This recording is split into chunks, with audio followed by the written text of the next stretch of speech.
Okay, as you can see, this is my noob guide for Silent Hunter 4, and it will cover the very basics of attacking with a submarine.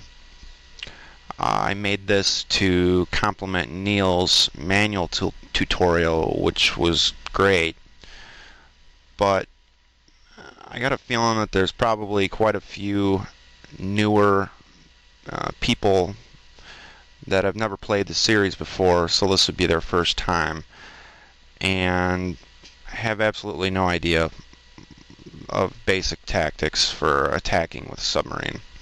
So I made this in hopes to help them out and several of my friends who have never played it before as well. So I will be using auto-targeting, which I would recommend for beginners. And although I have limited fuel, air, batteries, etc., if you're just starting out, I would recommend that you turn those to unlimited until you get a feel for the game. So, let's begin. Okay, what we've got here, we've crossed the Pacific and received a map contact. And what we need to do now is something that you should really get used to doing. Basically, I'm going to draw out on the map here what is known as a probability corridor.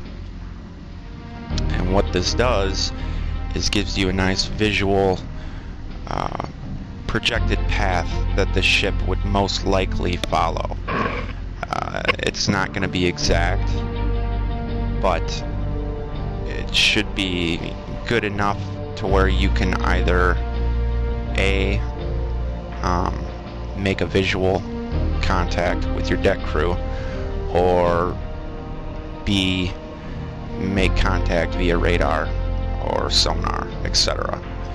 So basically all I did was drew a straight line down on the projected path of the ship and set some radiuses of about 10 miles or 10 nautical miles, and I'm going to adjust my course now to search within that corridor.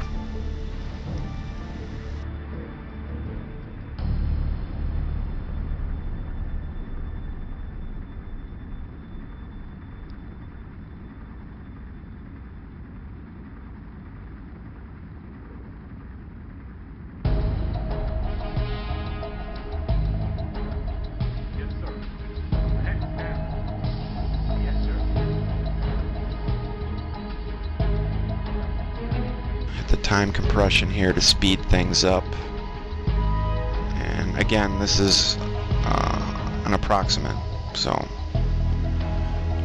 we'll see what happens.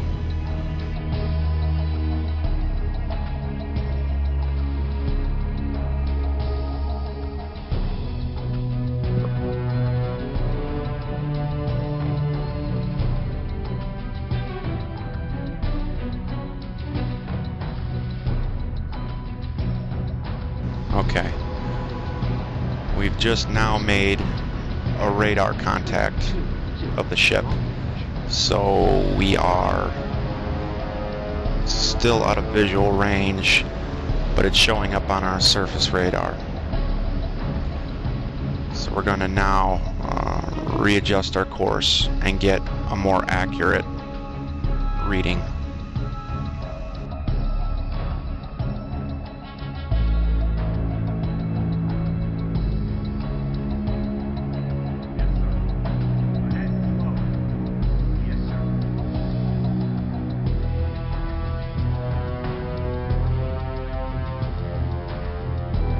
Erase all my doodles here.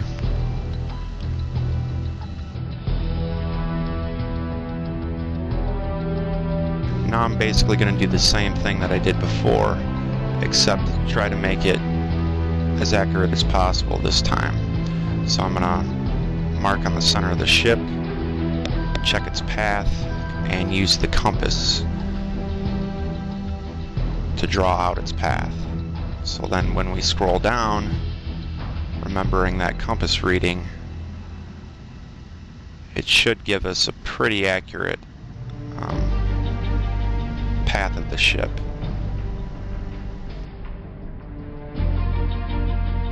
It's pretty close. Shot placement for our maneuvering here.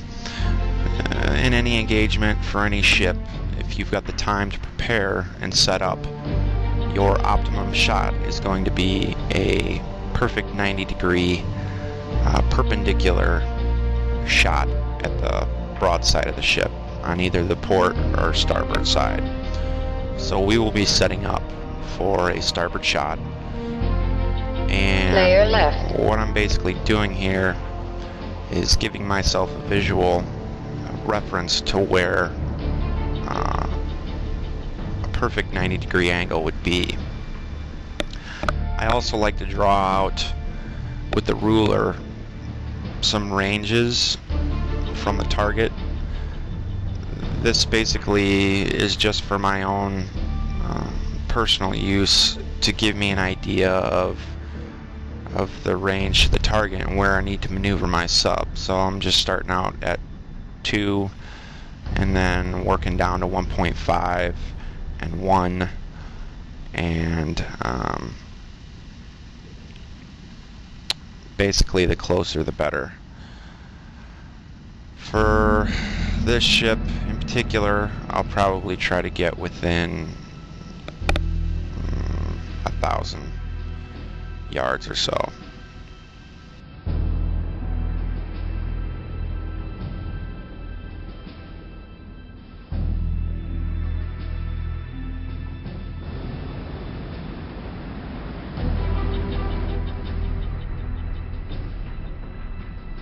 You can see that he's still on course, pretty close to the line that I drew.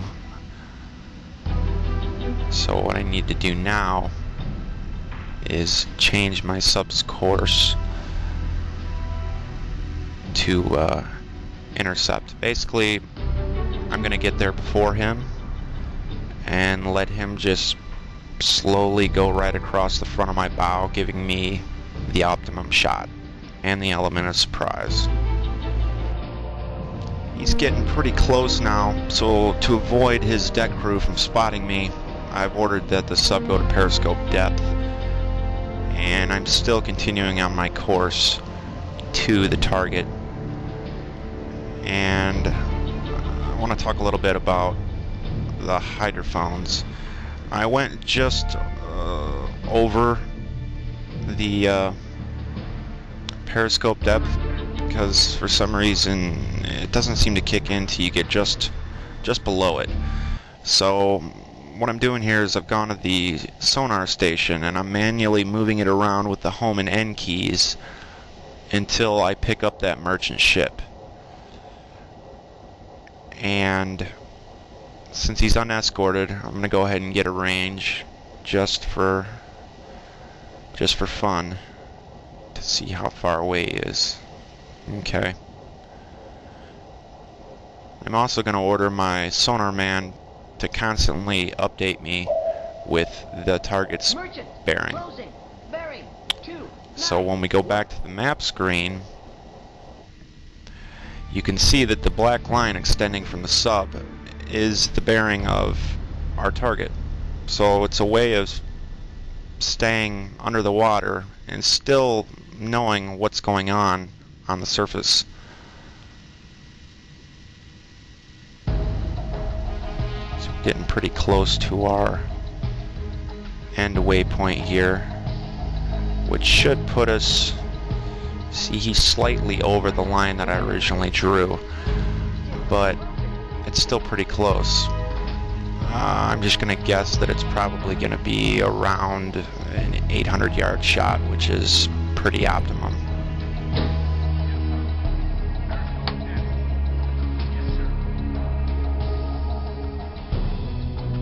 I forgot I'm slightly deeper than periscope depth.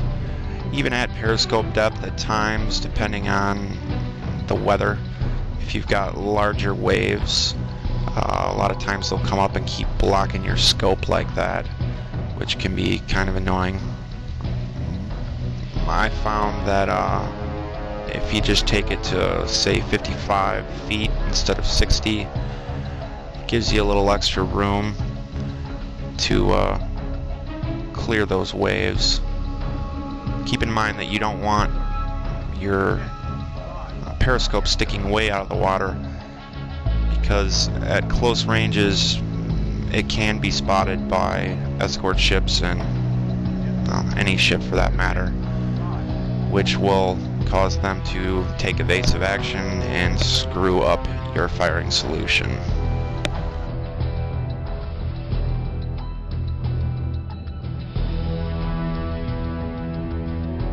Ship is now within visual range. He's still a ways off, but now that I've got him locked with the periscope, which is the L button, by the way, he now shows back up on the map. And like I said, he has deviated slightly from the course that I drew for him, but it's still really close, and my guess was pretty close as well as far as the range of the shot. It's going to be around 800.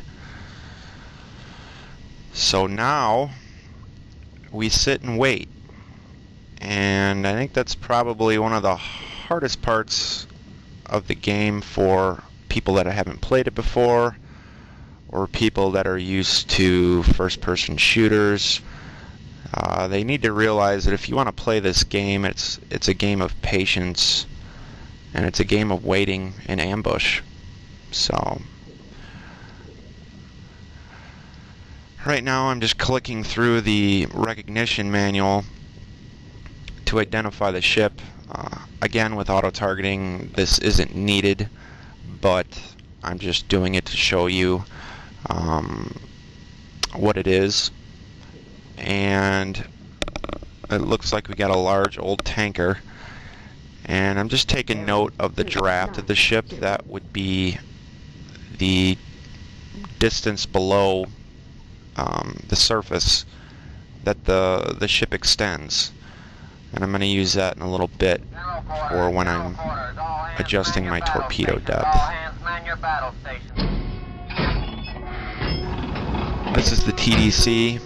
You got your speed and exploder switches. You've got your shot spread, and you've got your depth. Now right here I'm going to change it. The draft was 24, so I'm going to put it at half that, right around 12, in hopes that my first shot's going to hit him right in the breadbasket and possibly explode that boiler room right below the smokestack.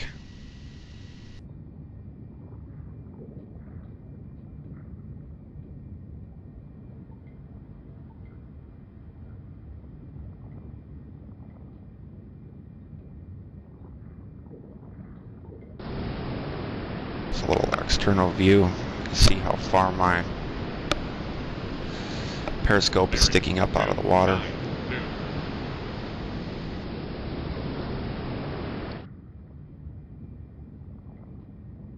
I should note that as of right now, this is version 1.1, and the fast setting for the torpedoes is reported to be bugged.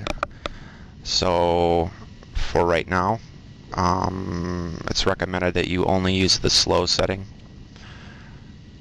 And as far as whether you want to use contact or magnetic detonation, I have heard, I don't know, stories that it's switched, that it's broken, that I don't know. So basically I don't even screw with it until more information is available. Now you can see that little triangle turn to yellow. That means he's getting close to my optimum angle. The reason you want a 90-degree shot is because that's less work on the seeker head of the torpedo to adjust its course to hit the ship. The less work that you make the torpedo do, the more accurate your shot, and the higher the probability that you're going to actually hit your target.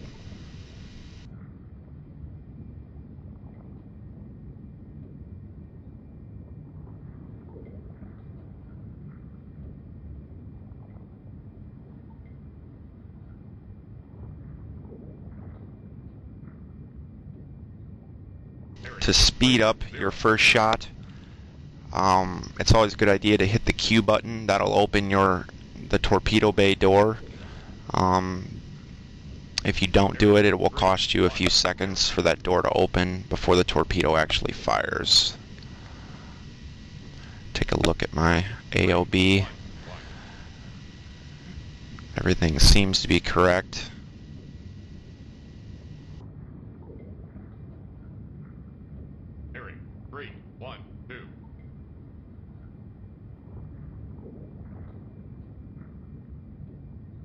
Basically now I'm waiting for that little yellow triangle to turn green, which lets me know that it's time to rock and roll.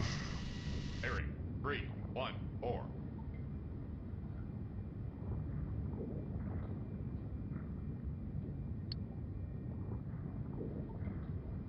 Area 3, 1, 5. Really close here. So for a ship of this size, I'm probably going to use 2 torpedoes. The first shot will be right down the middle, and the second shot, you'll see I'll adjust my spread angle slightly to the left. I like to go to the left with my second shot in hopes of catching the aft section of the ship, potentially damaging the rudder or the screws, crippling the ship so that it stops moving and I can finish it off as I seem fit. Okay, green light. First one's out. I'm opening up the second tube while I'm adjusting my spread angle to save time.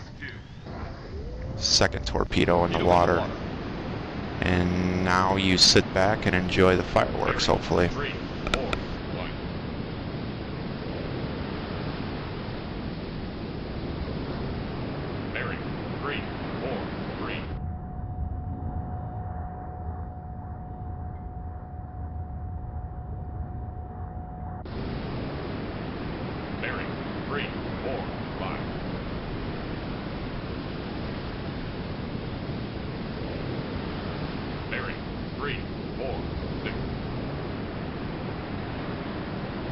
If this was a real patrol, being that it was unescorted, I probably would have only fired 1 torpedo and then immediately surfaced to engage it with my deck gun to save torpedoes. But for the tutorial and the fact that I like to see shit blow up, we used 2. Looks dead on.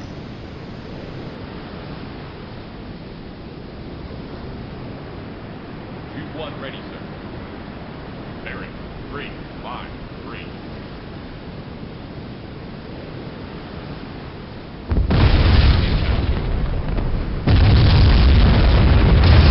Yeah, we needed 1.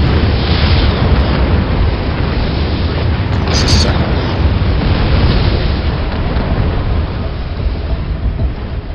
one, which pretty much obliterated its ass end.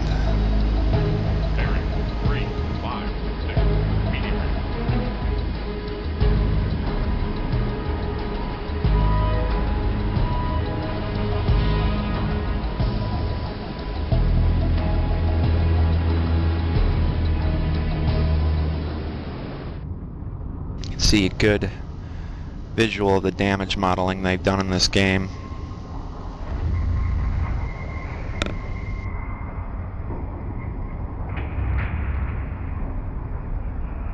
And down she goes.